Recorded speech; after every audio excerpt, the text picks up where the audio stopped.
ઓય પપ્પાનો હમણાં ફોન આવ્યો હતો. હું આવ્યો તો એને એમ કીધું કે આપણે બેવને છે ને સાંજે એના ઘરે જમવા જવાનું છે. મારથી નહીં આવે, મારે સાંજે ઓફિસમાં કામ છે. હું એટલા વર્ષોથી જોઉં છું કે મારા પપ્પાના ઘરે હું આવવાનું કહું ને એટલે તમે ક્યાંક બહાનું બતાવો છો. આજ તો તમે કયો જ તે કે મારા પપ્પાના ઘરે કેમ નથી આવતા. હું તારા પપ્પાના ઘરે હું કામ નથી આવતો ને એનું હું તને કારણ કહું. હા કયો તો. માની લે કે તું તારા માટે ડ્રેસ લેવા કોઈ દુકાનમાં જા અને દુકાન વાળો એ ડ્રેસના બહુ વખાણ કરે. એ એમ કે આની જેવો ડ્રેસ બીજે ક્યાંય નહીં મળે, આ અમારી કંપનીનો સારામાં સારો ડ્રેસ છે. અને એ વખાણ સાંભળી એ ડ્રેસ તું ઘરે લઈને વી આય. પછી થોડાક જ દિવસોમાં એ ડ્રેસનો કલર વહી જાય કે ખરાબ થઈ જાય, તો પછી તું એ દુકાનમાં ફરી વખત જાય.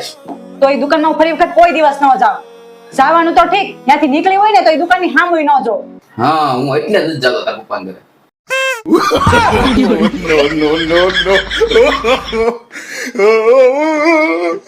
no.